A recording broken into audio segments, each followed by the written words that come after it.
استاذ العلماء حضور پیر سیال اقبال کے تربیت یافتہ جناب شیخ الحدیث بالتفسیر حضرت علامہ مولانا محمد اشرف سیالوی صاحب کی خدمت میں پیش کیا جا رہا ہے، وہ اپنے بیان سے مستفید فرمائیں گے۔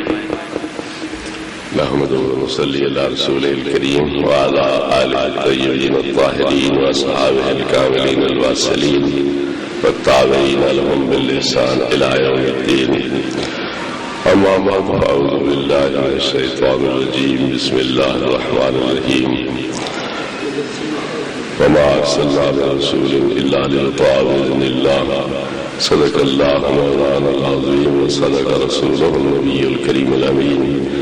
ان اللہ وملائکتہ یصلون علی النبی یا ایھا الذین آمنوا صلوا علیہ وسلموا تسلیما۔ درود پاک الصلاۃ والسلام علیک یا سیدی یا رسول اللہ وعلی آلک واصحابک یا سیدی یا حبیب اللہ۔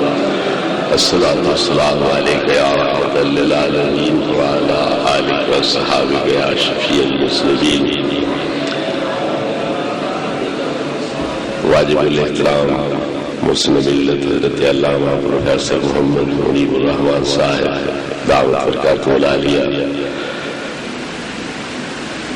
واجب الاحترام محترم المقام حضرت علامہ مولانا نور محمد صاحب دعوت برکات العالیہ، حضرت علامہ مولانا محمد یوسف صاحب نقشبندی، عزت مآب جناب چودھری ریاض احمد صاحب، واجب الاحترام علماء کرام، بزرگوں، بھائیوں، آپ کے سامنے حضرت قبلہ پروفیسر مفتی محمد منیب الرحمان صاحب دعوت برکات العالیہ نے انتہائی پرمغز علمی باتیں بھی فرمائیں اور کچھ اپنے درد دل کا اظہار بھی کیا، اور جس بستی کی طرف ہم تیزی کے ساتھ جا رہے ہیں اس کی نشاندہی بھی فرمائی۔ اب یہ ہمارا کام ہے کہ اس بستی میں گرتے چلے جائیں یا اپنے آپ کو سنبھالا دینے کی بھی کوئی کوشش کرے۔ جس درد کا اظہار یہ کر رہے تھے، میں بھی کافی عرصے سے اسی تکلیف اور دکھ کا اظہار کرتا رہا، لیکن نتیجہ یہ نکلتا ہے کہ جس محفل میں اس طرح کی بات کی جائے تو دوبارہ وہ بلانے کی ہمیں زحمت نہیں اٹھاتے، اپنا پروگرام جاری رکھتے ہیں۔ ایک محفل میں اسی طرح عوام کو خوش کرنے کے لیے یہ کہا جا رہا تھا جی میرے بچ گناہ نہ ہوں دے تو بخشن دو کہنے، یعنی اللہ کی ایک ضرورت پوری کی جا رہی تھی کہ تو غفور ہے، غفار ہے، لیکن تیری غفوریت غفاریت کا ضرور تبھی ہو سکتا ہے جب ہم گناہ کریں، تو لہذا ہم تیری ضرورت کو پورا کر رہے ہیں۔ تو میری جب باری آئی تو میں نے حاضرین سے پوچھا کہ جس ہستی کے یہ شعر ہے حضور سلطان العارفین رحمۃ اللہ علیہ، اس نے کسی کی گائے چرائی ہے، بھینس چرائی ہے، کسی کا اونٹ چرایا ہے، کسی کا گھوڑا چرایا ہے، کسی کی عزت پہ حملہ کیا ہے، تو نشاندہی کرو۔ کوئی بتلایا کہ انہوں نے کیا قصور، کیا گناہ، کیا غلطی کی۔ وہ لوگ اپنے وجود کو گناہ سمجھتے تھے اور تم لوگ اپنی خواہشات نفس جو ہے اس کے لیے اس طرح کے اشعار کو دلیل بناتے ہو، اپنی برائی کے لیے جواز پیدا کرتے ہو۔ ان ہستیوں کے نظریے میں اور تمہارے نظریے میں تو زمین و آسمان کیا بلکہ تحت الثری اور عرش اولی سے بھی زیادہ فرق ہے، تو اس کو دلیل بنانے کا کیا مطلب؟ اسی طرح بعض اوقات اللہ کے ساتھ ایک مقابلہ شروع ہو جاتا ہے اور اللہ تعالیٰ کے دشمن بن کے سامنے پیش آتے ہیں۔ آپ کو یاد ہوگا ایک قوال آجانی ہو گیا ہے، وہ کہتا تھا تیرا بھی وہ حبیب ہے، میرا بھی وہ حبیب، لہذا تو اور میں رقیب۔ تو رقیب تو آپس میں دشمن ہوتے ہیں، ایک دوسرے کو برداشت نہیں کر سکتے، تو گویا میں اللہ کو برداشت نہیں کر سکتا، یہ مطلب نکلا۔ تو اگر خدا تجھے پیدا ہی نہ کرتا پھر کیا ہوتا؟ تو رقیب کیسے بنتا؟ پھر پیدا کر کے ابو جہل بنا دیتا، ابو لہب بنا دیتا، پھر تو رقیب کیسے ہوتا؟ تو تو اس بات کا شکر نہیں ادا کرتا کہ تو نے مجھے پیدا کر کے ابو لہب نہیں بنایا، ابو جہل نہیں بنایا، بلکہ صدیق کی سنت پہ عمل پیرا فرمایا، فاروق کی سنت پہ عمل پیرا فرمایا، مرتضوی رستے پہ مجھے ڈالا ہے، ذوالنورین والے راہ پہ ڈالا ہے، تو اس کا شکر نہیں ادا کرتا بلکہ اللہ کا رقیب بنا ہوا ہے۔ ننکانہ صاحب میں گیا تو وہاں نعت چل رہی تھی، امت لئی رو رو کے دعا کون کرے گا، بڑے نوٹ برس رہے تھے، بڑی برسات جاری تھی۔ میری باری آئی تو میں نے عرض کیا ٹھیک ہے آپ رحمت للعالمین ہیں، آپ کی شان رحیمی کریمی کا تقاضا ہے کہ آپ رو رو کے دعا کریں گے، لیکن ہم پر فرض کس نے کیا ہے کہ ہم اپنے نبی کو رلاتے ہی جائیں؟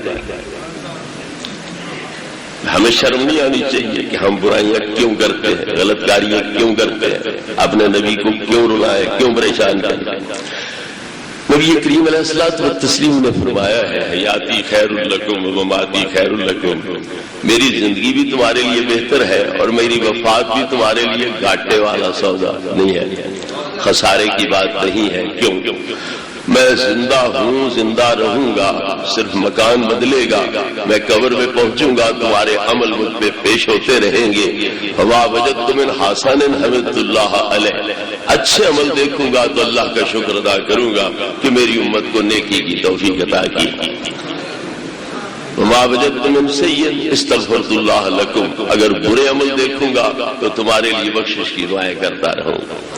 تو نبی کریم علیہ الصلوۃ والتسلیم تو کریم ہے، کرم فرمائیں گے، لیکن جب ہمارا عقیدہ یہ ہے کہ ہمارے عمل پیش ہو رہے ہیں، بلکہ یہ عقیدہ ہے کہ آپ دیکھ رہے ہیں پھر بھی ہم برائی کر رہے ہیں، تو پھر اس سے بڑی بے حیائی اور کیا ہوگا؟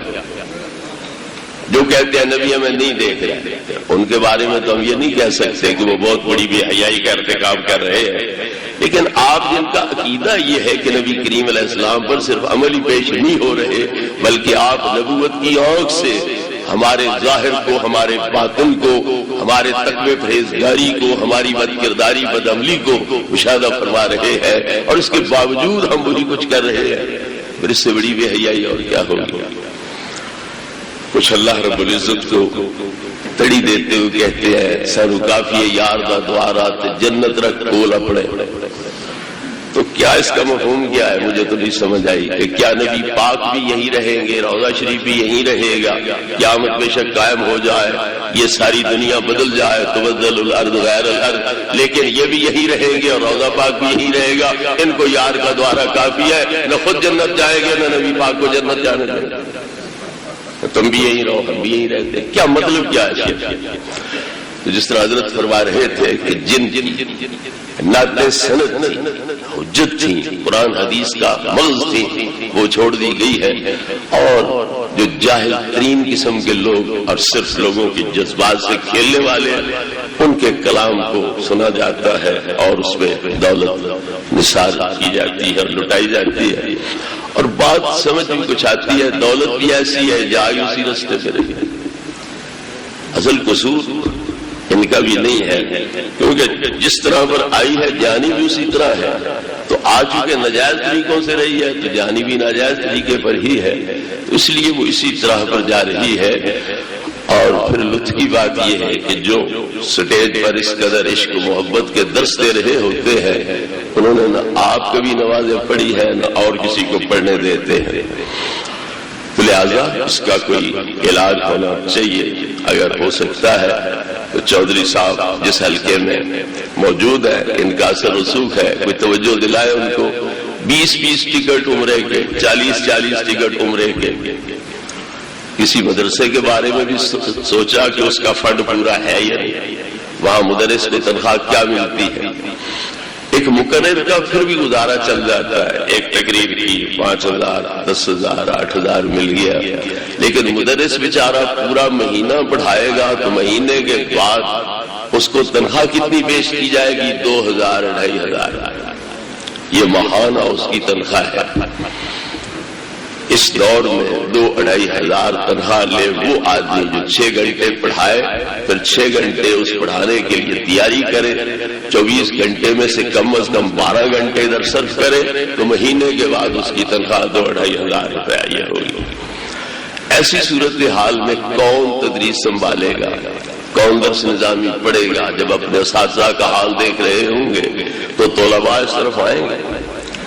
اس لیے کچھ مسلک کو باقی رکھنا چاہتے ہو، اپنے دین کو باقی رکھنا چاہتے ہو، تو پھر یہ دیکھو کہ مدارس کا حال کیا ہے، ان کی ضروریات پوری ہو رہی ہے یا نہیں ہو رہی۔ نبی کریم علیہ الصلوۃ والتسلیم کی زبانی اللہ رب العزت نے نفلی عبادت کی بڑی اہمیت بیان فرمائی اور اس کا بڑا عظیم ثمرہ بیان فرمایا کہ لا یزال عبدی یتقرب الی بکثرۃ النوافل حتی احببتہ، بندہ نفلی عبادات کی کثرت سے جب وہ مسلسل کرتا رہ جائے اس مقام پہ پہنچتا ہے کہ میں اسے اپنا محبوب بنا لیتا ہوں، اور جب میں اسے اپنا محبوب بناتا ہوں تو کنت سمعہ الذی یسمع بہ وبصرہ الذی یبصر بہ، میں اس کے کان بنتا ہوں جن سے سنتا ہے، آنکھیں بنتا ہوں جن سے دیکھتا ہے، ویدہ التی یبطش بہا، میں اس کے ہاتھ بنتا ہوں جن سے پکڑتا ہے، ورجلہ التی یمشی بہا، میں اس کے پاؤں بنتا ہوں جن سے چلتا ہے۔ یہ تو بخاری شریف میں ہے، باقی کتابوں میں مزید اضافہ یہ ہے ولسانہ الذی یتکلم بہ، میں اس کی زبان بنتا ہوں جس سے وہ بولتا ہے، وفؤادہ الذی یعقل بہ، میں اس کا دل و دماغ بنتا ہوں جس کے ساتھ وہ سوچتا ہے اور فکر کرتا ہے۔ علماء دیوبند اور اہل حدیث کے مقتدی اور پیشوا نے اپنے پیر کے حوالے سے اس حدیث کا مفہوم بیان کرتے ہوئے یہ مثال ذکر کی ہے، جس طرح لوہے کے ٹکڑے کو بھٹی میں ڈال دو، کچھ دیر کے بعد نکالو، اس کا ظاہر بھی بدل چکا ہوتا ہے اور باطنی تاثیر بھی بدل چکی ہوتی ہے۔ پہلے کالا تھا، اب آگ کا ہم شکل ہو گیا، سرخ ہو گیا، پہلے جلاتا نہیں تھا، اب آگ والی تاثیر بھی اس کے اندر آ گئی، وہ جلانے بھی لگ گیا۔ تو لوہے کا ٹکڑا اگر اپنا آپ آگ کے حوالے کر دے تو آگ اسے اپنے رنگ میں رنگ دیتی ہے، اس کا ظاہر بھی بدل دیتی ہے اور باطنی تاثیر بھی بدل دیتی ہے۔ تو وہ اس مثال کے بعد یہ وضاحت کرتا ہے کہ اسی طرح بندہ جب اپنے آپ کو اللہ رب العزت کی عشق و محبت کی بھٹی میں جھونک دیتا ہے تو اللہ رب العزت اسے بھی صبغۃ اللہ ومن احسن من اللہ صبغۃ کے رنگ میں رنگ دیتا ہے اور اپنے صفات کمال کا مظہر بنا دیتا ہے۔ لیکن کیا خیال ہے کہ فرض نہ پڑے پھر نفلوں سے یہ مقام مل سکتا ہے؟ پہلے اس لیے ذکر کیا ما تقرب الی عبدی بشیء احب الی مما افترضت علیہ، فرائض کی ادائیگی سے بڑھ کر کوئی محبوب ترین ذریعہ وسیلہ نہیں جو بندے کو میرے قریب کرے۔ اگر سب سے کوئی محبوب ترین وسیلہ ذریعہ سیڑھی ہے جو بندے کو میرے قریب کر سکتی ہے وہ فرائض کی ادائیگی ہے۔ ہماری بدقسمتی یہ ہے کہ ہم نے فرائض تو چھوڑ دیے اور نفلوں پہ زور لگایا جا رہا ہے۔ اس لیے مہربانی کر کے اپنے اندر ذرا یہ تبدیلی پیدا کرو، اعمال کی درجہ بندی کرو کہ کون سا مقدم ہے، کون سا مؤخر ہے، کون سا فرض ہے، کون سا نفل ہے۔ میرا غازی خان میں اسی طرح تقریر کر رہا تھا، درمیان یہ بات آ گئی تو میں نے مدرسوں کے بارے میں رویا تو بعد میں مجھے خط آیا حضرت علامہ مولانا محمد بخش صاحب فیضی کا کہ تیرے وہ دو چار جملے بڑے کارآمد ثابت ہوئے، یہاں جو محفل نعت کے بانی تھے وہ بیٹھے تھے تیرے اس کتاب میں تقریر میں، انہوں نے کافی اچھا اثر لیا اور مدرسے کی طرف توجہ فرمائی۔ تو میں نے وہاں کہا کہ اگر کوئی بد مذہب تمہیں چیلنج کرتا ہے تو اس کے جواب میں مناظرے کے لیے، مباحثے کے لیے کس نعت خان کو پیش کرو گے؟ کوئی شیعہ چیلنج کر دے، کوئی اہل حدیث چیلنج کرے، کوئی دیوبندی چیلنج کرے، ثابت کرو نبی نور ہے، ثابت کرو نبی کو علم غیب ہے، ثابت کرو نبی حاضر ناظر، ثابت کرو نبی کو کوئی اختیار ہے، طاقت ہے، ثابت کرو نبی پاک کے بعد کوئی نبی نہیں آ سکتا، یہ قرآن اصلی ہے، ثابت کرو۔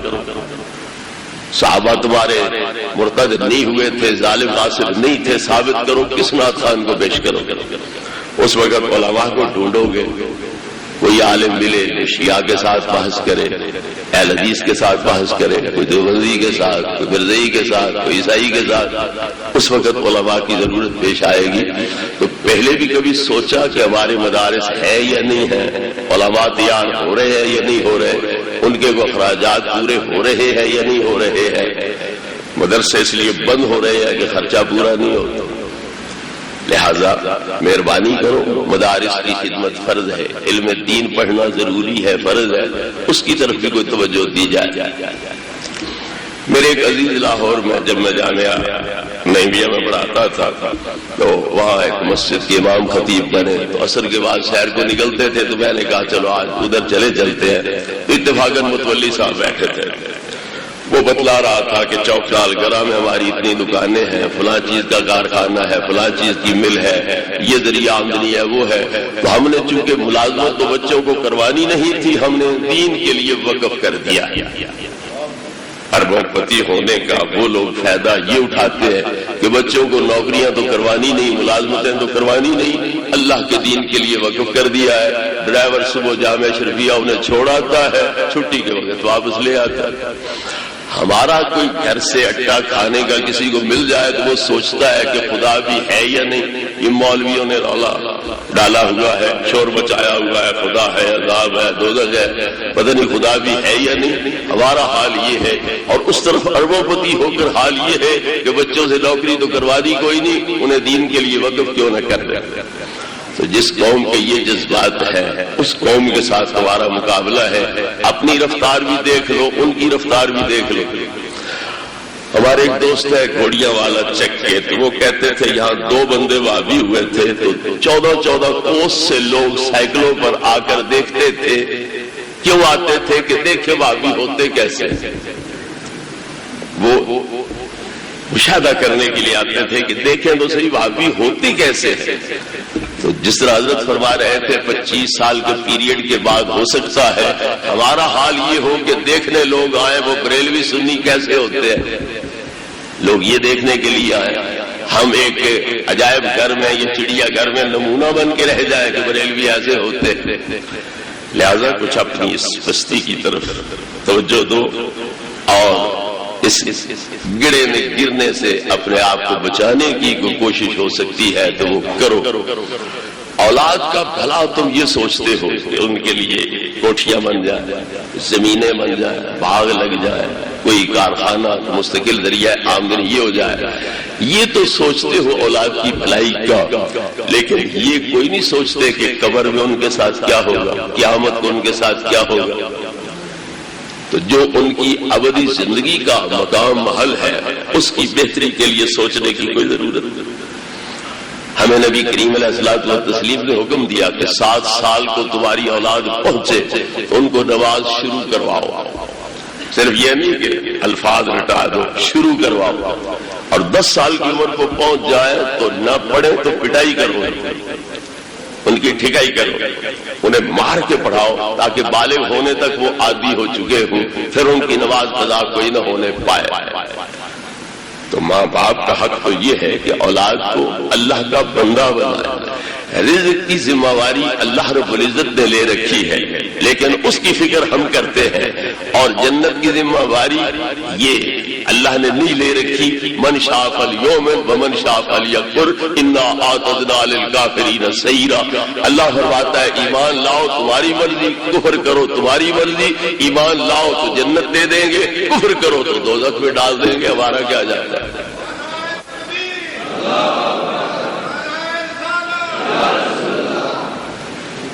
تو جس رزق کی ذمہ داری اللہ نے لے رکھی ہم اولاد کے متعلق اس کی فکر تو کرتے ہیں، لیکن اللہ رب العزت نے جس چیز کی ذمہ داری نہیں لی وہ ہمارا امتحان ہے کہ ہم اللہ کی طرف جاتے ہیں، شیطان کی طرف جاتے ہیں، نبی پاک کا طوق غلامی گلے میں ڈالتے ہیں یا شیطان کی زنجیر کے قیدی بنتے ہیں، وہ ہمارا مسئلہ ہے، ہمارا امتحان ہے۔ تو اس طرف کوئی فکر ہی کوئی نہیں۔ تو اولاد کی سب سے بڑی بھلائی یہ ہے کہ تم اولاد کو اللہ رب العزت کے دین پر پابند بناؤ اور نبی کریم علیہ الصلوۃ والتسلیم کی غلامی اور اس کی اتباع کراؤ۔ جب نیکی ہوگی تو اللہ رب العزت خود ان کا کفیل ہوگا اور بارگاہ غیب سے اپنے بے انتہا خزائن سے ان کی روزی کا انتظام خود کرتا رہے گا۔ حضرت نے بڑی قیمتی باتیں فرمائی اور تمہاری توجہ بڑی اس طرف مبذول کرائی، درجہ بندی بھی کچھ آپ کے لیے رکھی ہے کہ نبی کریم علیہ الصلوۃ والتسلیم سے پیار ہے تو کس لیے ہے؟ اللہ کی خاطر۔ کہ ان کو اللہ نے بھیجا ہے، وہ اللہ کے محبوب ہیں، اس لیے آپ کی ذات پاک کے ساتھ پیار ہے۔ اور یہی سبق ہمیں نبی کریم علیہ الصلوۃ والتسلیم نے دیا ہے، احب اللہ لما یعصمکم من نعمہ، سب سے پہلے اللہ کے ساتھ محبت رکھو، کیوں؟ وہ تمہیں اپنی نعمتوں کے ذریعے پالتا ہے۔ جسمانی نعمتیں، مادی نعمتیں بھی عطا کرتا ہے تاکہ جسمانی طور پر یہ پلیں، پروان چڑھیں، بڑھیں، اور پھر روحانی تربیت بھی کرتا ہے کہ اس نے حواس عطا کی، عقل عطا کیا، آیات آفاق و انفس ہمارے سامنے قائم فرمائے۔ لیکن اگر آسمانوں کے وجود سے، زمین کے وجود سے، سورج کی گردش سے، رات و دن کی آمد رفت سے، چاند کی چاندنی سے، سورج کی دھوپ سے، پھلوں میں رس پڑنے اور رس پکنے والے اس نظام سے، چشموں، دریاؤں اور سمندروں کے ذریعے، سمندروں میں چلنے والے کشتیوں، جہازوں کے ذریعے، ہوا میں اڑنے والے پرندوں کے ذریعے، برسنے والی بارشوں کے ذریعے، اگنے والے سبزوں کے ذریعے، پلنے والے جانوروں کے ذریعے، کوئی اپنے طور پر نہیں سمجھ سکتا کہ کوئی ذات ہے جس نے یہ سب کچھ پیدا کیا ہے اور جس کے قبضہ قدرت میں یہ کنٹرول ہے اور وہ ہر چیز کو اپنے اس قدرت کے تحت اس طرح پر چلا رہا ہے۔ تو پھر ان غافلوں کی توجہ کے لیے اللہ رب العزت نے رسول کرام کو مبعوث فرمایا، جنہوں نے معجزات کے ذریعے ثابت کیا کہ ہم اللہ کے نمائندے ہیں، اللہ رب العزت کے بھیجے ہوئے ہیں،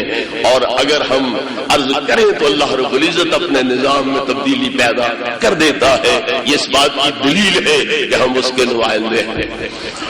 فرعون نے خدا ہونے کا دعویٰ کیا تھا، حضرت موسیٰ علیہ السلام نے فرمایا کہ میرا خدا سورج کو مشرق سے چڑھاتا ہے، اگر تو بھی خدائی دعوے دار ہے تو پھر مغرب سے اسے چڑھا۔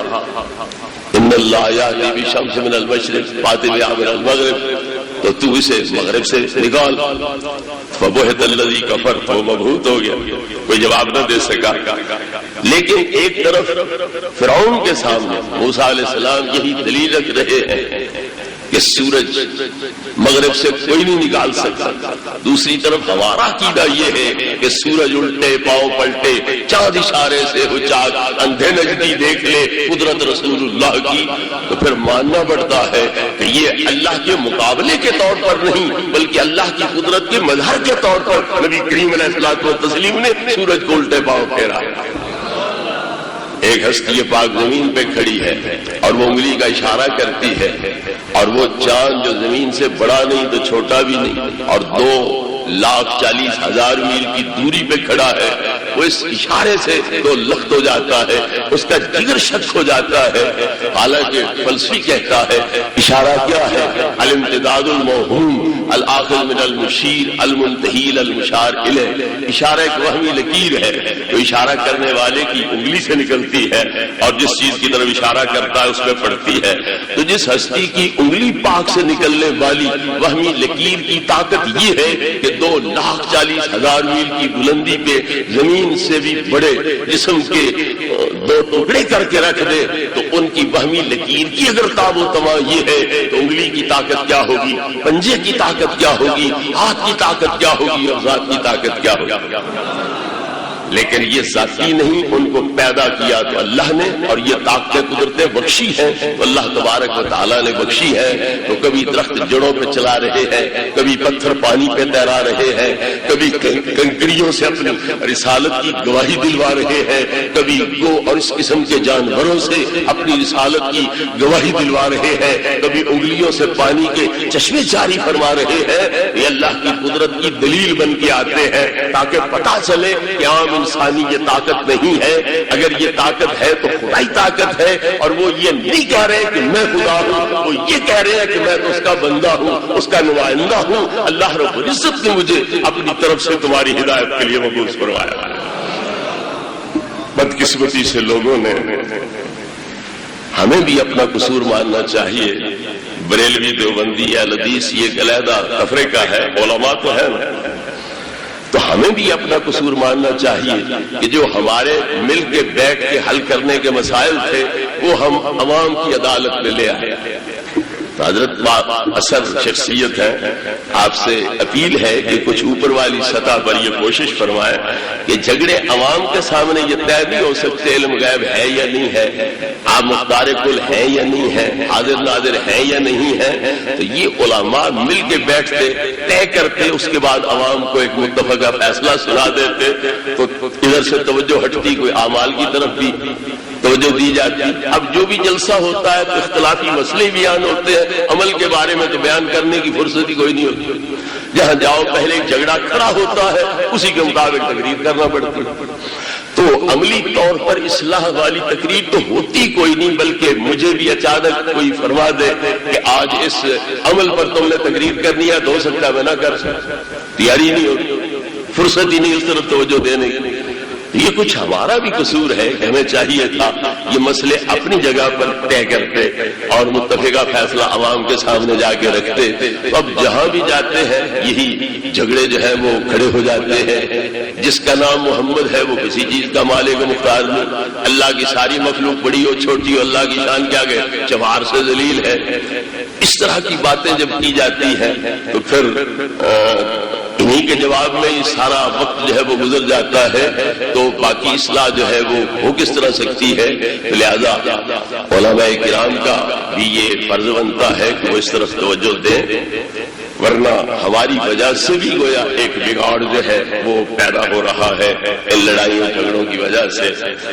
تو اللہ تبارک و تعالیٰ نے اپنے ان پیاروں کو اپنا نمائندہ بنا کے بھیجا اور اس کی قدرتوں کا مظہر بنا کے بھیجا، تو جب ہم لا الہ الا اللہ محمد رسول اللہ پڑھ رہے ہیں اور نبی کریم علیہ السلام کی عبدیت کی گواہی دے رہے ہیں، پھر شرک کا سوال کیا؟ بلکہ ان حضرات کو اللہ رب العزت نے جو طاقت بخشی ہے وہ اللہ کی قدرت طاقت کا ثبوت ہے۔ میں اصطلاحی زبان میں یوں عرض کرتا کہ ایک برہان لمی ہوتا ہے کہ انی ہوتا ہے، تو پیغمبر چونکہ یہ دعویٰ رکھتے ہیں کہ ہم اللہ کے بندے ہیں، اللہ نے ہمیں سب کچھ دیا ہے، تو پیغمبران کرام کی یہ علمیت، یہ طاقت، یہ تصرفات، یہ کمالات اس بات کی دلیل ہے کہ جو ان کا پیدا کرنے والا ہے وہ ان سے بھی ارفع و اعلیٰ کمالات کا مالک ہے۔ دیکھیے کافر کہتے تھے میں یحیی العظام وہی رمیم، یہ گلی سڑی ہڈیاں ہیں انہیں کون زندہ کر سکتا ہے؟ لہذا مرنے کے بعد جینا ناممکن، قیامت قائم ہونا ناممکن، پھر جنت دوزخ کا سوال ہی پیدا نہیں ہوتا۔ کوئی مومن ہو جنت جائے، کافر ہو دوزخ جائے، جب مر کے اٹھ ہی کوئی نہیں سکتا، زندہ ہو ہی کوئی نہیں سکتا۔ اب اللہ کا ایک بندہ اٹھ کے کہتا ہے احیی الموتى باذن اللہ، جس مردے کو زندہ کرنا ہے مجھے بتلاؤ، میں تمہیں زندہ کر دیں، مگر ذاتی پاور سے نہیں، اللہ کی دی ہوئی طاقت کے ساتھ میں زندہ کر دیتے۔ تو کیا اس اعتراض کا جواب آیا کہ نہ؟ گلی سڑی ہڈیوں کو زندہ کون کر سکتا ہے؟ وہ اللہ کا بندہ کہتا ہے میں زندہ کر دیتے، اور پھر زندہ کر کے دکھلائے عیسیٰ علیہ السلام نے، تو ثابت ہوا جب اس کے بندوں کی طاقت پاور یہ ہے تو پھر جو انہیں دے رہا ہے خود اس کی طاقت پاور کیا؟ لوگ یہی سمجھتے ہیں یہ مر کے مٹی ہو گئے، مٹی میں مل گئے، اب زندہ کیسے ہو سکتے؟ حضرت عیسیٰ علیہ السلام مٹی کے ہی بت بنا کے، مجسمے بنا کے، پرندوں کی شکل پر پھونک مارتے ہیں، چھو کرتے ہیں، وہ سچ مچ کا پرندہ بن جاتا ہے۔ تو جب اللہ کا ایک بندہ اس مٹی سے زندہ پرندے بنا سکتا ہے، اللہ ان بکھرے ہوئے مٹی میں ملے ہوئے اجزاء کو جمع کر کے زندہ کیسے نہیں کر سکتا؟ تو پیغمبر کا یہ عمل اس بات کی دلیل ہے کہ واقعی اللہ رب العزت میں یہ قدرت پاور ہے کہ مرے ہوئے کو زندہ کرے اور ان کے بکھرے اجزاء کو جمع کر لے۔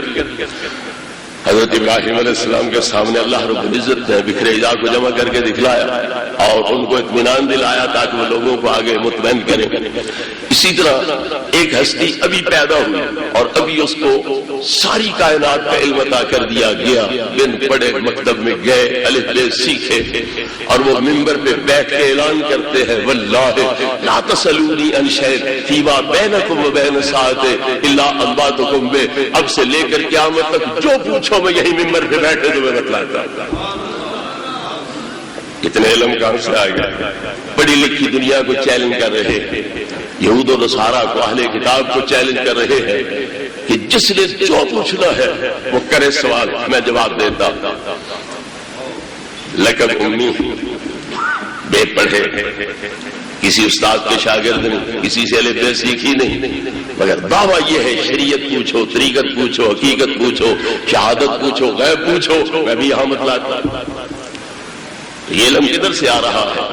وہ یہی کہہ رہے ہیں ان اتبع الا ما یوحی الی، مجھے میرا اللہ کہا گیا، اللہ مانی ربی فاحسن تعلیمی آسان تعدیبی، اللہ نے مجھے سکھلایا، اللہ نے میری تربیت فرمائی۔ تو لہذا اس سے پتا چلا کہ یہ علم جب اللہ کے بندوں میں اتنے علم ہے تو خود اللہ کے علیم بکل شیء، عالم الغیب والشہادہ ہونے میں کیا شک و شبہ ہو سکتا ہے؟ نبی کریم علیہ الصلوۃ والتسلیم مسجد میں بیٹھ، منبر پہ بیٹھ کے یہ اعلان کر رہے ہیں۔ ذرا بات واضح کر دوں، اچھی طرح ذہن میں یہ مسئلہ بیٹھ رہا ہے کہ نبی کریم علیہ السلام کو اگر قیامت تک کی ہر چیز کا پتہ نہیں تھا، اعلان جھوٹا ہوا۔ جو مسجد میں بیٹھ کے قسم اٹھا کے جھوٹ بولے وہ نبی ہو سکتا ہے؟ تو ماننا پڑے گا کہ اعلان سچا تھا، قیامت تک کی ہر چیز نبی کریم صلی اللہ علیہ وسلم کو معلوم تھی، اس لیے اعلان کیا۔ اب کلمہ بھی لوگ پڑھے اور اس اعلان کو سچا بھی نہ مانے، نبی پاک کو قیامت تک کی ہر چیز کا عالم بھی نہ مانے، یہ کیسی مسلمانی ہے؟ یہ کس طرح کی مسلمانی ہے کہ کلمہ پڑھے جا رہے ہیں اور نبی پاک قسم اٹھا کے مسجد میں داخل ہو کے اپنا علم ظاہر کر رہے ہیں کہ اب سے لے کر قیامت تک جو پوچھو میں بتلاتا ہوں، مگر کہتے علم کوئی۔ تو جن کو علم نہیں ہے وہ اعلان اس طرح کا کریں، حلفی بیان دیں اور مسجد میں دیں اور غلط بولیں، جھوٹ بولیں، وہ نبی کیسے ہو سکتے؟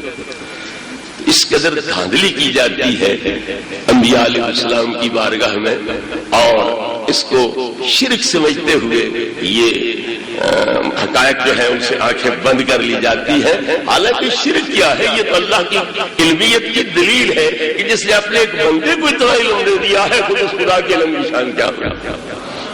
وَعَلَّمَ آدَمَ الْأَسْمَاءَ كُلَّهَا، آدم علیہ السلام کو پیدا کرتے ہی اللہ نے تمام اسماء کا علم عطا کر دیا، فرشتے ان کے سامنے عاجز آ گئے۔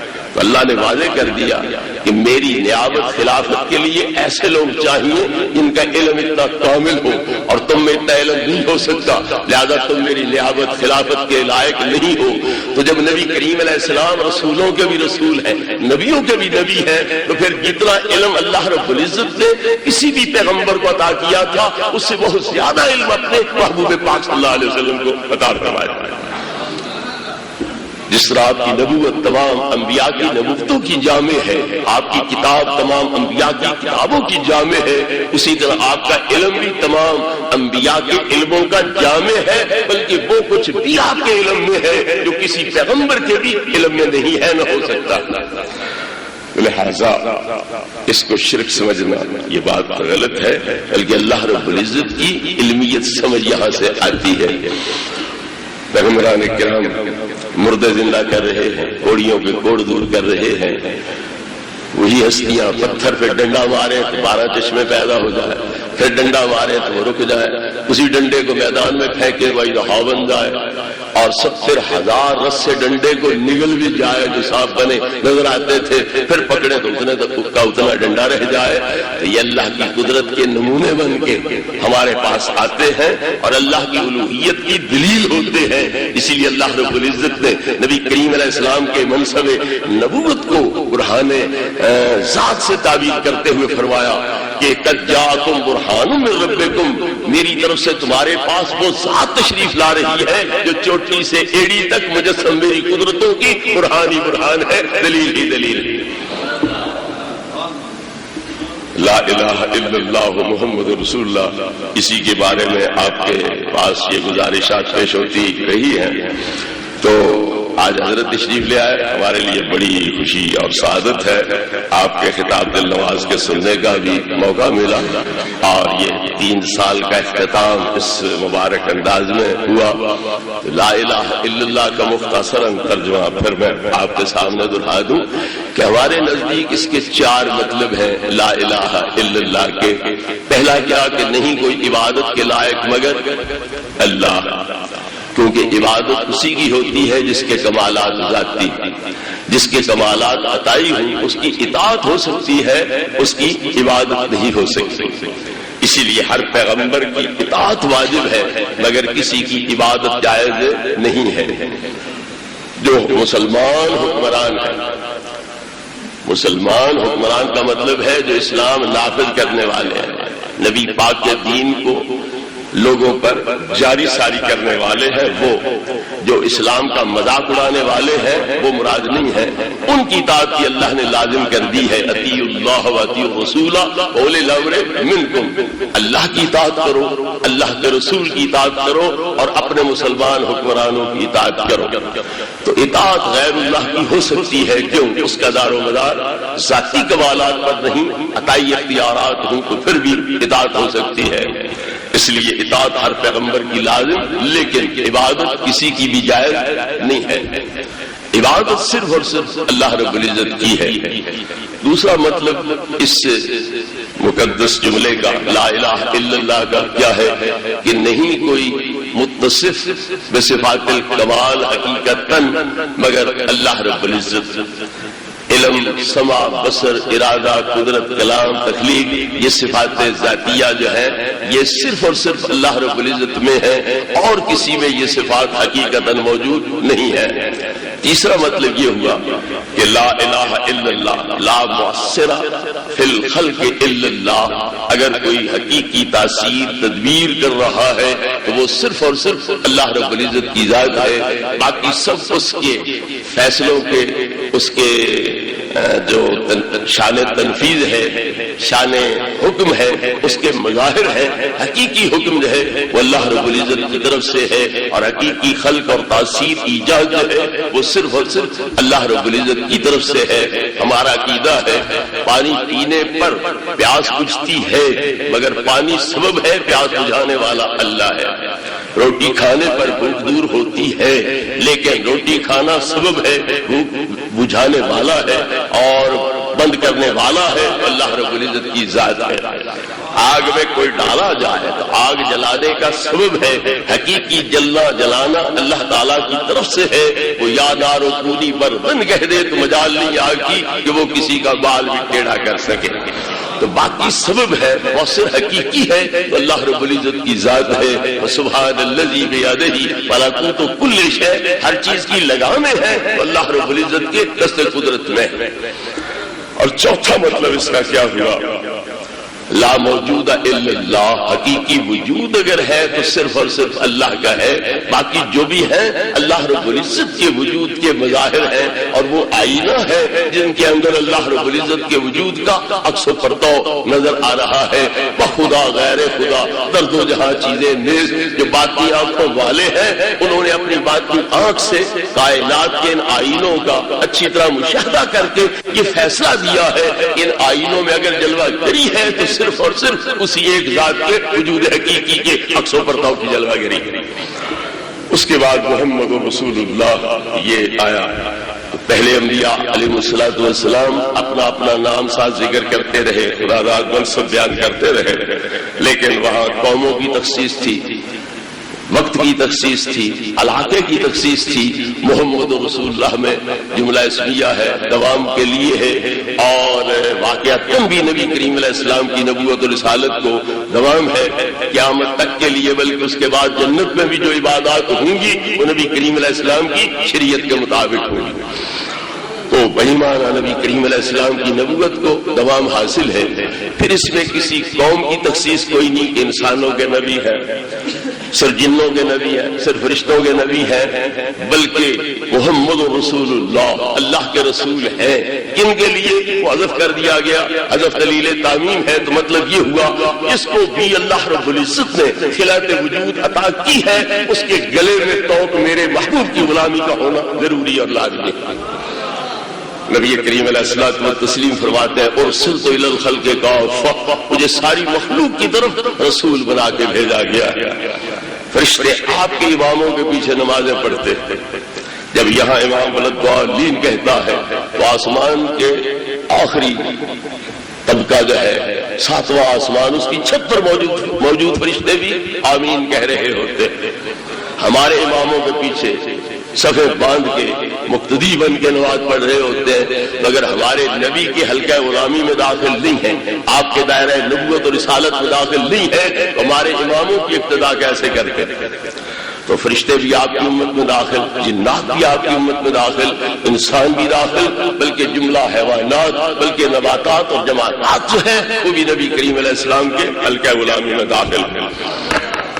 بحیرہ راہب دیکھتا ہے کہ ایک قافلہ عرب تجارت کے لیے شام کی طرف جا رہا ہے، اور اس میں جو لوگ موجود ہیں وہ پہلے بھی گزرتے رہتے تھے، پر یہ منظر دیکھنے میں کبھی نہیں آیا تھا کہ درخت اپنی چوٹیاں زمین پر جھکا رہے ہوں، پہاڑوں کی چوٹیاں زمین پر جھک رہی ہوں، ہر شے سر و سجود ہو رہی ہو۔ یہ منظر دیکھنے میں پہلے کبھی نہیں آیا تھا۔ آج کون بندہ ہے اس قافلے کے اندر یہ ہر چیز سجود نیاز بجا لا رہی ہے اور ان کی بارگاہ ناز میں نذرانہ عقیدت اس رنگ میں پیش کر رہی ہے؟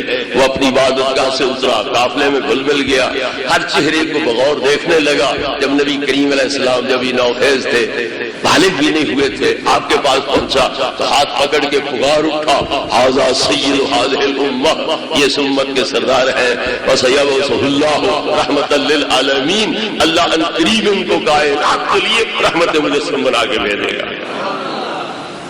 جو وڈیرے تھے قریش کے، انہوں نے کہا ہمارے علموں کا بیان ہے، تجھے کیا پتا؟ پیدا ہمارے ہاں ہوئے، پلے ہمارے ہاں، اس عمر تک ہمارے ہاں پہنچے، ہمیں پتہ نہیں، تجھے یہاں جنگل میں بیٹھے کیسے پتہ چل گیا؟ میں کہا دو علامتیں ہیں، ایک تو ان کے کرتے کو سرکا کے دیکھو، ان کے کندھوں کے درمیان مہر نبوت ہے، وہ گوشت کا کبرا ہوا حصہ تھا، کبوتری کے انڈے کے برابر، اس پر باریک باریک دل تھے، اور جو صحیح آنکھ والا ہوتا وہ اسے پڑھ سکتا تھا کہ اس کے ظاہر پر کیا لکھا تھا، اللہ وحدہ لا شریک لہ، اور باطن میں کو غور سے دیکھتا تو نوری قلم کے ساتھ کیا لکھا تھا، توجہ حیث شئت فإنک منصور، محبوب جدھر بھی توجہ کرو رب کی مدد تمہارے شامل حال ہوگی، ہمارے غیبی لشکر تمہاری امداد کے لیے آپ کے ساتھ ہوں گے۔ ایک تو یہ علامت دیکھ لو ان کے کندھوں کے درمیان، دوسرا تم نے نہیں دیکھا، میں نے دیکھا کہ آج پہاڑ بھی اپنی چوٹیاں جھکا رہے ہیں، سرو سجود ہو رہے ہیں، بلند و بالا درخت بھی اپنی قامت کو دوتا کر رہے ہیں اور ان کے حضور سجود نیاز بجا لا رہے ہیں۔ تو میں نے اس سے اندازہ لگایا کہ یہ مخلوق نبی کے علاوہ کسی کے آگے سجدہ ریز نہیں ہوتی، لہذا اگر سجدہ ریز ہو رہے ہیں تو یقیناً اس ٹولے کے اندر اور اس قافلے کے اندر کوئی وہ ذات موجود ہے جسے اللہ یہ تاج پہنانے والا ہے۔ میرے بزرگوں اور بھائیوں، نبی کریم علیہ الصلوۃ والتسلیم ہر چیز کے رسول ہیں۔ مولا مرتضیٰ شیر خدا رضی اللہ تعالیٰ عنہ فرماتے ہیں، میں نبی کریم علیہ السلام کے ساتھ مکہ پاک سے باہر نکلا جنگل کی طرف، فمستقبلہ شاجر ولا حاجر ولا مادر الا قال السلام علیکہ یا رسول اللہ۔ تو جو درخت سامنے آیا، پہاڑ سامنے آیا، پتھر ڈھیلے سامنے آئے، سب پکار رہے تھے السلام علیکہ یا رسول اللہ۔ بہت پہاڑ پہ آپ تشریف لے گئے، بہت پہاڑ جھومنے لگے، رقص میں آ گئے، ساتھ حضرت صدیق تھے، حضرت فاروق تھے، حضرت عثمان تھے رضی اللہ تعالیٰ عنہ۔ تو نبی کریم علیہ السلام نے پاؤں کی ٹھوکر مار کے فرمایا اسکن احد فإنما علیک نبی و صدیق و شہیدان، اے احد پر سکون ہو جا، تجھ پر ایک نبی کی ذات ہے، ایک صدیق کی ذات ہے اور دو شہیدوں کی ذاتیں موجود ہیں۔ بہت پرسکون ہو گیا۔ وجہ اس کی کیا تھی؟ نبی کریم علیہ السلام فرماتے ہیں احد جاول نحبنا ونحبہ، احد وہ پہاڑ ہے اسے ہمارے ساتھ پیار ہے، ہمیں اس کے ساتھ پیار ہے۔ تو جب احد نے دیکھا کہ وہ محبوب جس کے پاؤں کے تلووں کو چومنے کے لیے عرش خدا ترستا ہے، وہ آج میری چوٹی پہ قدم رکھ کے اسے عرش کی بلندی عطا کر رہا ہے، وہ خوشی سے جھوم اٹھا اور رقص میں آ گیا۔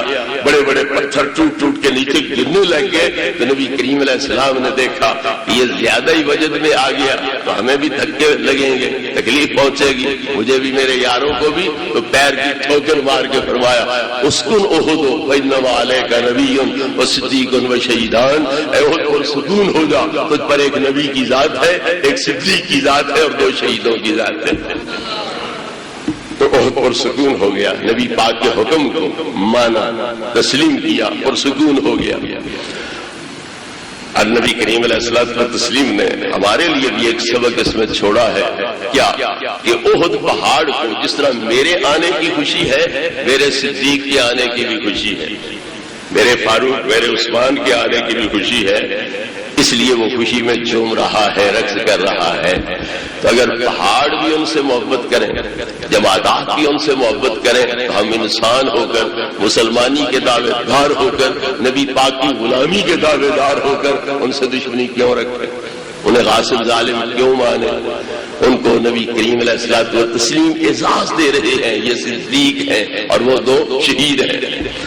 صدیق وہ ہوتا ہے جس کا دل زبان کے مکمل طور پر موافق ہو، بلکہ وہ کمالات نبوت کا مظہر عدم ہو، وہ صدیق ہوتا ہے۔ تو نبی کریم علیہ السلام نے بتلا دیا کہ یہ صدیق صرف مومن ہی نہیں بلکہ مومنوں کا سردار ہے اور کمالات نبوت کا مظہر عدم ہے اور کامل آئینہ ہے۔ حضرت صدیق کے دل کی گواہی نبی کریم علیہ السلام نے دے دی۔ حضرت فاروق، حضرت عثمان اس وقت تو شہید کوئی نہیں ہوئے تھے، سرکار کے وصال کے 12.25 سال بعد حضرت عمر رضی اللہ عنہ شہادت پاتے ہیں، اور تقریباً 24 سال بعد حضرت عثمان رضی اللہ تعالیٰ عنہ شہادت پاتے ہیں، لیکن سرکار نے وصال پاک سے پہلے دونوں کے شہید ہونے کی غیبی خبر دے دی۔ خالی گردن کٹا لینے والا یا غیر کے ہاتھوں مرنے والا تو شہید نہیں ہوتا، جس کا دل نور ایمان سے منور ہو اور جس کا ظاہر شریعت کے ساتھ آراستہ پہ راستہ ہو، شہید وہی سمجھا جائے گا۔ حضرت بیان فرما رہے تھے کہ لوگ سمجھتے ہیں کہ ہمیں عذاب قبر سے واعظ کیوں ڈراتا ہے، قبر میں سرکار آئیں گے تو پھر عذاب جانے، نبی پاک جانے، ہمیں کیا فکر ہو سکتی۔ نبی کریم علیہ الصلوۃ والتسلیم کے غلام خادم خاص جو حضور کے جانوروں کی حفاظت کرتے تھے، پالان رکھنا ہے تو اتارنا ہے تو مہار دینی ہے تو باندھنا ہے تو پانی پلانا، چارہ کھلانا، نبی پاک کی نوکری اس رنگ میں وہ دیا کرتے تھے۔ وہ آپ کے اونٹ سے پالان کھول رہے تھے کہ دشمن کا تیر لگا اور وہ مر گئے، قتل ہو گئے۔ اس وقت شہادتوں پہ رویا نہیں جاتا تھا، مبارکیں دی جاتی تھی کہ مبارک ہو تمہارے بیٹے کو، بھائی کو، تمہارے باپ کو شہادت نصیب ہو گئی۔ تو صحابہ کرام علیہم رضوان نے حسب معمول نبی کریم علیہ السلام کو مبارکباد پیش کی، ہنیئا لہ شہادت یا رسول اللہ، مبارک ہو تمہارے غلام کو شہادت نصیب ہو گئی۔ نبی کریم علیہ السلام نے جواب میں کیا فرمایا؟ کلا ان الشملۃ التی اخذها من المغانم قبل ان تقسم لتلتهب علیہ النار۔ یہ کوئی شہید کوئی نہیں، اس نے مال غنیمت سے ایک چادر چرا لی تھی، مال ابھی تقسیم نہیں ہوا تھا، اس سے ہر ایک کے نکلے نہیں تھے، اس نے مشترکہ کھاتے سے وہ چادر اٹھا لی، چرا لی، وہ آگ بن کے اس کے گرد لپٹی ہوئی ہے، یہ تو دوزخ کی آگ میں جل رہا ہے، یہ شہید کیسے ہے؟ کوئی توجہ ہے؟ براہ راست نبی کریم علیہ السلام کی خدمت کر رہا ہے۔ قبر میں تو صرف تشریف لائیں گے نا، زیارت ہوگی، کافر کے سامنے بھی ہوں گے، منافق کے سامنے بھی ہوں گے، مسلمان کے سامنے بھی ہوں گے، لیکن وہ خدمت بھی کر رہا ہے، سامنے بھی ہے، زیارتیں بھی کر رہا ہے، خدمت بھی کر رہا ہے۔ لیکن ایک غلطی ہوئی، کیا؟ مال غنیمت سے چادر لے لے، تب تقسیم ابھی نہیں ہوا، مال غنیمت مشترک کھاتا ہے، اسے چادر ایک لے لی، تو نبی کریم علیہ السلام فرماتے ہیں کہ وہ آگ بن کر اس کے گرد لپٹی ہوئی ہے، یہ تو دوزخ میں جل رہا ہے، وہ شہید کیسے ہے؟ لہذا یہ دھوکے نہیں کھانے چاہیے۔ اور بدقسمتی یہ ہے کہ ہمارا جو اصل تھا مرکز رشد و ہدایت وہی تباہ ہو گیا ہے۔ اب اصلاح کی جائے تو کیسے کی جائے؟ جہاں سے خدا کے خوف اور خشیت کے درس دیے جاتے تھے، اللہ کی عبادات کے درس دیے جاتے تھے، وہاں اب کتوں کی باتیں ہوتی ہیں، گھوڑوں کی باتیں ہوتی ہیں، اللہ رسول کی بات ہی کوئی نہیں ہوتی۔ جن لوگوں کو لوگ خون پسینے کی کمائی صرف پیش ہی نہیں کرتے، ان کے قدموں پہ قربان کرتے اور صرف ان کی اطاعت نہیں کرتے، ان کی پوجا کرتے، اللہ کے آگے سجدہ نہیں کرتے، ان کے آگے سجدہ کرتے ہیں، ان کا حال یہ ہے کہ وہ بچوں کو قرآن ناظریں پڑھا کے راضی ہیں۔ کسی پیر کو دیکھا آپ نے، اس کا بچہ حافظ ہو، عالم ہو، ناظر قرآن نہیں پڑھائیں گے. جب بھی وہ بولنے کے قابل ہوگا تو انگریزی اسکول میں داخل کیا جائے گا تاکہ اچھا خاصا انگریز بن جائے. نبی کی سنت انہیں پسند نہیں، نبی کی سیرت انہیں پسند نہیں ہے، اور ہے پیر ہمارے اور مرکز رشد و ہدایت کے وارث بنے ہوئے ہیں. تو اگر وہاں بگاڑ اتنا ہو گیا ہے تو پھر باقی اصلاح کی توقع ہم کہاں کریں.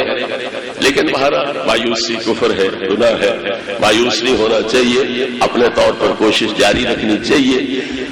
کامیابی ہوئی تو فویا، نہیں تو کوشش کا ثواب تو ملتا رہے گا. اس لیے کوشش ترک نہیں کرنا چاہیے. اور ان پیروں کو کچھ ذرا کہہ بھی دیا کرو کبھی، حضور ہم تو اللہ رسول کی خاطر تمہاری خدمت کرتے ہیں، تمہاری تعظیمیں کرتے ہیں، تم اللہ رسول کی بات کرتے ہی نہیں ہو. کوئی مسئلہ شریعت کا نہیں بتلاتا، کبھی نماز ہی نہیں پڑھاتے، کبھی درس ہی نہیں دیتے. جس غوث پاک کے نام پر آپ بڑے نشاور ہوتے ہو اور قربانیاں دیتے ہو، وہ غوث پاک بیک وقت مصلی پر امام بھی ہیں، ممبر پہ خطیب بھی ہیں، اور مسند تدریس پر مدرس بھی ہیں. وہ سارے یہ کام کر رہے ہیں، فتوے بھی دے رہے ہیں، فیصلے بھی کر رہے ہیں. تو غوث پاک رضی اللہ تعالیٰ عنہ نے انہیں درسوں میں پڑھا بھی، اور اس دور میں پڑھا ہے جب مستقل انتظام روٹی پانی کا لنگروں میں مدرسوں میں ہوتا ہی نہیں تھا. آپ ایک موقع پر فرماتے ہیں میں اتنا بھوکا تھا، مسجد میں بیٹھا ہوا تھا، ایک بندہ میرے سامنے آ کے روٹی کھانے لگ گیا. جب وہ اپنی روٹی کھانے لگا اور لقمہ اپنے منہ میں ڈالتا تو میرا منہ خود بخود کھل جاتا. بھوک سے اتنا نگاہ تھا. اس قدر بھوک تکلیف برداشت کر کے غوث پاک رضی اللہ عنہ نے علم حاصل کیا، پھر اس پر عمل کیا. کرامتیں تو لوگ بڑی بیان کر دیتے ہیں، لیکن حسنی حسینی سید ہو کر، مجمع النورین ہو کر جو مجاہدے کیے ہیں ذرا وہ بھی سنیے دیکھیے کتنے ہیں. 40 سال کا عرصہ عشاء کے وضو سے صبح کی نماز، 15 سال کا عرصہ ایک ٹانگ پہ کھڑے ہو کر الف لام میم سے شروع کر کے والناس تک قرآن ختم کیا، پھر پاؤں دوسرا نیچے رکھا جب تک والناس پہ نہیں پہنچے دوسرا قدم نیچے نہیں رکھا. 25 سال کا عرصہ جنگلوں میں گزارا، دن روزے میں گزرتا، رات قیام میں گزرتی، اور درخت روزہ رکھتے تو درختوں کے پتوں کے ساتھ، روزہ کھولتے تو درختوں کے پتوں کے ساتھ، اور بدن اتنا نحیف کمزور ہو گیا کہ حلق کی سبزی جو پتے کھانے سے اندر جمی تھی وہ گردن کے باہر سے نظر آ جایا کرتی تھی. یہ مجاہد ریاستیں کی، جوہر بھی اعلیٰ تھا، پھر مجاہد ریاستیں بھی اعلیٰ، علم بھی اعلیٰ، عمل بھی اعلیٰ، پھر اللہ رب العزت نے مقام غوثیت پہ منتخب فرمایا. تو اس لیے ہمارے اگر یہ مراکز ٹھیک رہتے تو ہمیں یہ رونا نہ رونا پڑتا. اصل مصیبت یہ ہے آپ لوگوں کو بھی سوچنا چاہیے کہ پیر جس کو بنا رہے ہو کیسا پیر ہے. اس کے منہ پہ داڑھی نظر نہ آئے، وہ اللہ کے حضور سجدہ نہ کرے، وہ پیر کیسا ہوتا. حضرت صاحب سب سنابل فرماتے ہیں کہ ایک شاہ صاحب تشریف لائے ہندوستان میں تو لوگ بڑے ان کے گرویدہ ہو گئے، بڑی پوجا پاٹ شروع ہو گئی. کسی نے ان کو نماز پڑھتے نہ دیکھا. پوچھا حضور آپ مکہ شریف میں پڑھتے ہو، بیت المقدس میں پڑھتے ہو، مسجد نبوی میں پڑھتے ہو، یہاں تو ہم آپ کو نماز پڑھتے دیکھتے نہیں ہیں، آپ کہاں نماز پڑھتے ہو؟ تو وہ فرمانے لگے جواب میں 70,000 بندہ صبح میری پوجا کرتا ہے، 70,000 شام کو میری پوجا کرتا ہے، میں کس کی پوجا کرتا ہوں؟ وہ آپ ہی ربکم الاعلیٰ بنے ہوئے تھے. تو لہذا کبھی ان کو تم بھی کہہ دیا کرو کہ حضور یہ کیا تماشا ہے، ہم تو اللہ رسول کی خاطر تمہارے قریب لگے تھے اور یہاں تو اللہ رسول کی بات کبھی سننے میں آئی نہیں ہے. ہو سکتا ہے کوئی یوں ان کے کان پر بھی کبھی رینگ جائے اور کچھ اصلاح کی صورت پیدا ہو جائے. بہرحال اللہ تبارک و تعالیٰ نے ان ہستیوں کو بہت مقام دیا اور خاص طور پر نبی کریم علیہ السلام کو اور پوری کائنات کے لیے آپ کو رسول بنا کے بھیجا. اور آپ اللہ کا انتخاب ہے، لوگوں کی رہنمائی کے لیے آپ کو چنا گیا ہے. جو کچھ آپ حکم دیں وہی اللہ کو پسند، اور اسی میں ہماری بھلائی اور بہتری ہے، وہی ہماری نجات کا موجب ہے. نہ امریکہ کا بخشا ہوا آئین، نہ روس کا بخشا ہوا آئین، نہ ہمارا اپنا تیار کیا ہوا آئین ہماری نجات کا ضامن بن سکتا ہے. اگر نجات کا ضامن بن سکتا ہے تو وہی جو اللہ نے دیا ارحم الراحمین اللہ نے، اور جو رحمت للعالمین نبی نے ہمیں دیا وہی ہماری نجات کا باعث بن سکتا ہے. اللہ ہمیں اس پہ عمل کرنے کی توفیق عطا فرمائے، اور اللہ اس قسم کے محسنین ملت اور بیدار مغز اور لوگوں کے دکھ درد کو سمجھنے والے اور نباز امت، اور پھر اللہ کرے طبیب بھی ثابت ہوں، والد بھی ثابت ہوں، حکیم بھی ثابت ہوں، اور امت کی صحیح رہنمائی کے ساتھ سرخرو ہو سکے۔ وآخر دعوانا الحمدللہ۔ شفاعت کا سہرا رہا جن کے ماتھے، شفاعت کا سہرا رہا اس جبین سعادت پہ لاکھوں سلام مصطفیٰ جانے، لاکھوں